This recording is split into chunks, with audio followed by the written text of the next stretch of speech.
Welcome to Have You Heard, where we talk about issues at the intersection of agriculture and engineering. Let's get started. Here are your hosts, Morgan Hayes and Josh Jackson.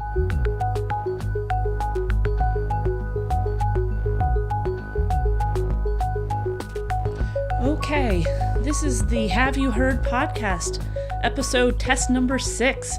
Tonight we're going to start our show with what's happening on our farms, and then we're going to discuss how our fall calving season went, highs and lows of the fall calving season. I'm Morgan Hayes, an assistant professor at the University of Kentucky Biosystems and Ag Engineering Department, focusing on livestock facilities. And in my spare time, I farm about 500 acres in Boyle County with my husband, and we focus on hay and a commercial cattle operation.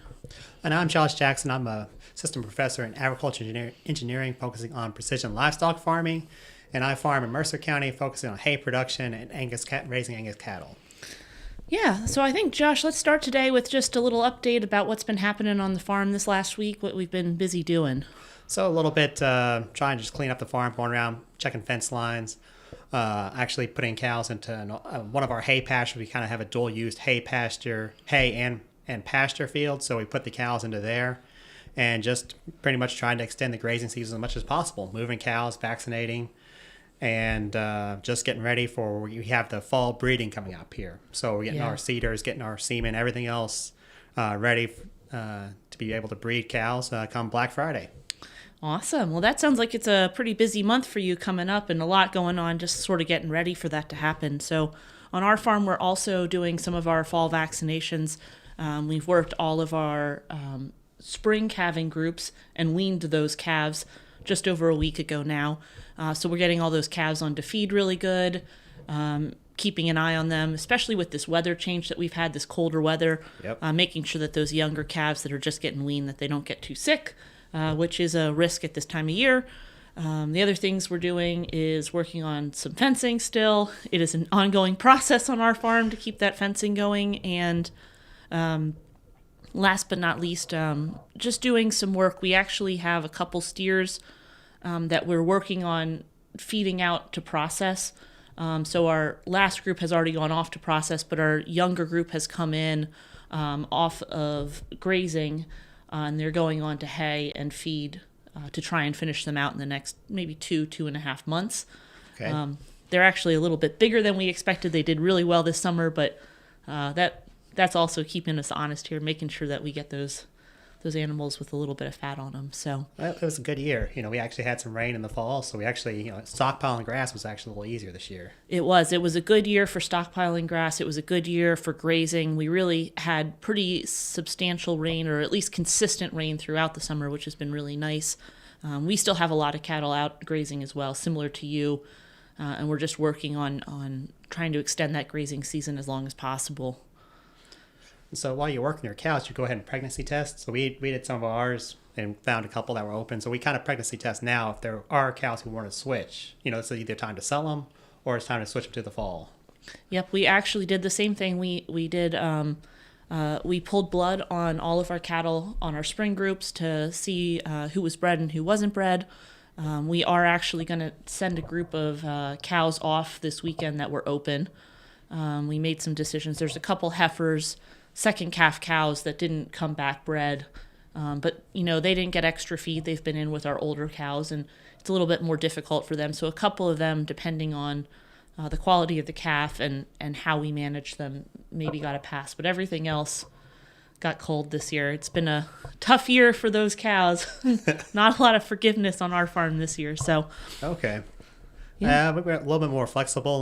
We have a couple I'm going to send to Beef Solutions, or try to send to Beef Solutions, just because they've either been, it's their first or second strike, and so we've had a ample supply of grass, so they should be bred.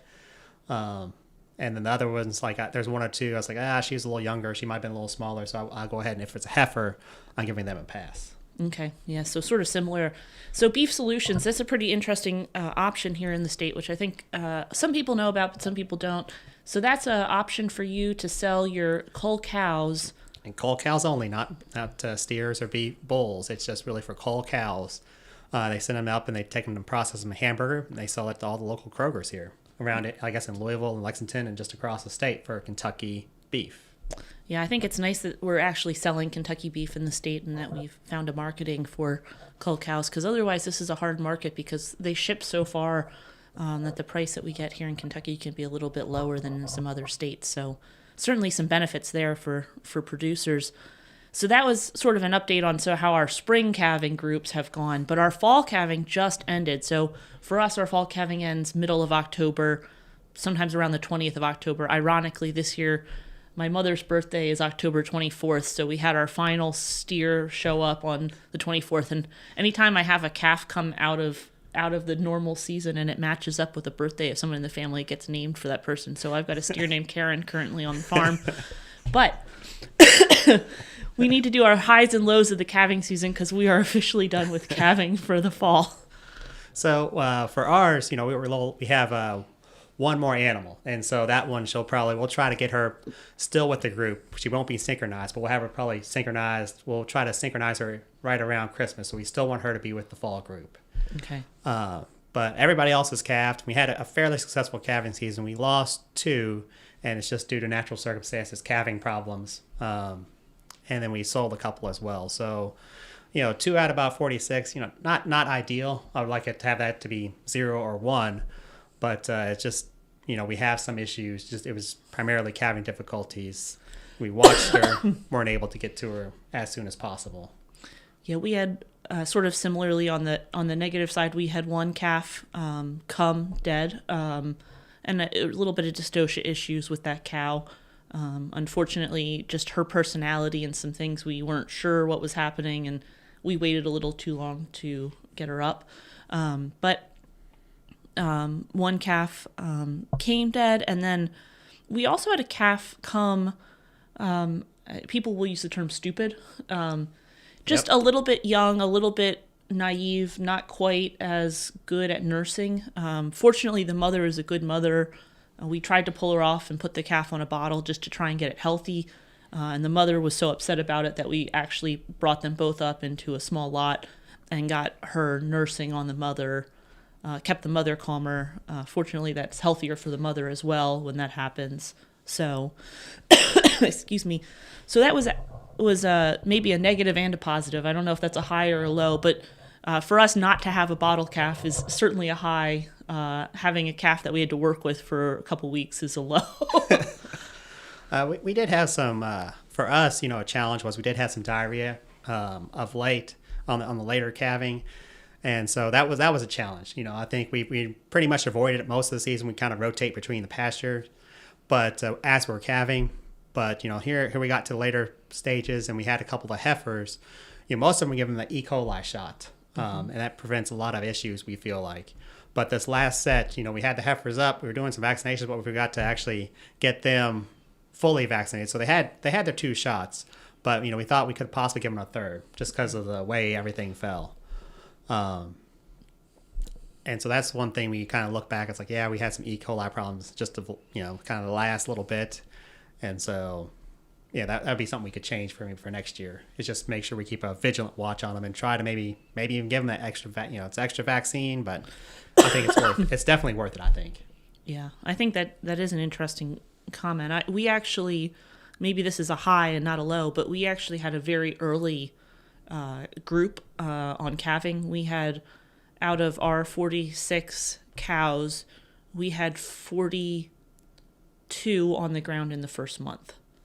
And we do not have a synchronization. We use a bull. So we use multiple bulls, obviously, to get that many on the ground in the first month. But we actually use a feeding program that our local feed store recommends, and it's a MGA cube. So rather than doing like a hormonal program, which you would typically do with AI, we feed a cube with nutrition, and it has MGA in it, and we only feed it for a week. So rather than a traditional AI program where you're really trying to sync your cows, the MGA is just supposed to cause them to cycle. It doesn't force them to cycle and change where they would naturally cycle. So we actually feed that for a week before our calving season starts, before our bull goes in. And so we'll start doing that right in the next couple weeks for this fall calving group as we bring our bulls back in. But We've had really good luck with that, with getting a large percentage of our calves in the first 30 days. We had all of our calves on the ground except for one in the first 45 days of our 60-day window. So that's a real high for us. That's always our goal, is to get those calves in earlier, get more consistent weight on the group of cattle, and also get a little bit more weight on those calves when we wean them. So that was a really big positive for us this season. For us, other than this last little bit here, is pretty much we had to lay hands. We'll tag them. We'll give them some of the Obosi shot, give them a shot of vitamin D, weigh them, and then spray some iodine on their navel. But really, other than that, we haven't had to touch a lot of calves this year with issues. And so that's been a huge positive for us. It's not having to, except for this last little bit, really touch animals and have to lay hands on them and get them up, or actually try to work them in the field. So, from a health standpoint, we were kind of seeing that as a positive. Absolutely. Yeah, that's a great positive. What percentage of your herd is heifers? Just out of curiosity, I know you commented on that. It varies. So I think we keep in my opinion, this is where you have a family farm, so we have to have differing opinions. But in my opinion, we have a few too many heifers, and so we'll keep generally about 10 heifers a cycle. So we'll have 10 heifers that come into our fall group every year or so. So I want to knock that down to about maybe 7 or so. Okay. Yeah, that makes sense. We keep about 10 right now as well. And honestly, if we have good conception rates, we have a fairly young cow herd, and that seems a little bit higher than what we need. Sometimes we have to make decisions, and then we sell some bred heifers just because practically we just don't need to grow our herd at this point at that kind of rate. And we don't have that kind of number of animals that we need to replace currently. So it is an interesting dynamic to figure out how many heifers to keep, and everyone has different opinions on it, but we like to at least get them to a certain size before we make decisions on which heifers to keep. And so we've kept larger groups, 8 to 10 at least, the last couple seasons. So okay. And for us, it's the balancing point is we try to sell animals, register. We try to get some proven performance behind them, and then we'll sell them when they're about 5 years old. So they still have 5 good productive years in them. But we'll sell them anywhere from 5 years old and maybe down to 3 years old. And so we do sell a lot of our bred heifers or even fall cow calves, this time of year. So there's still people who's wanting to buy them. So it's it fluctuates really for us. It's a difficult decision, but it's a management decision. Sure thing. And from an engineering perspective, one of our big pushes has been on that record keeping and for decision making. So it's always interesting to see what kind of data we use to make decisions about those cows and heifers. And for us, it's a lot of times those calf weights. So we just came through recently and did that on our open cows on our spring herd, but we're making the same decisions on our fall herd here as we bring those bulls in as to which animals need to be bred to more of a terminal sire and which ones need to be bred to a calving ease bull. And there's a little bit of dynamics we have to take into consideration. Yeah, for us, it's, we're using the AI bulls, so we really select for the calving ease for those heifers. We want some production, but we want to really get that calf on the ground born alive. Number one goal for the heifers. For the cows, we really do focus a lot more on those terminal traits, and really we try to balance out, between the genetics and EPDs, and then also the phenotypes that we're wanting. So if we got some big cows, try to size them down a little. If we got some smaller cows, try to bring them up a little bit. So try to balance them out to a certain degree.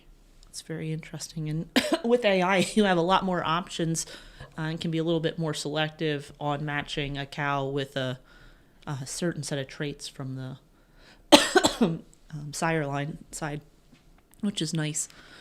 And so with that, I think maybe we'll finish up, with a little bit of what's happening on the farm in the next week. I know we kind of touched on this at the beginning here, but I know you have another busy week coming up here. So next week, we have some dozer work being done, so cleaning around our hay barns, getting ready to make sure we have some issues with water accumulation, just trying to solve some of those issues, and then just making sure we have everything ready to go for this winter, and then getting ready for, I actually have part of the first day of synchronization. I have a class coming out to watch and see what's going on and see cattle going through a working facility, so getting ready for that as well.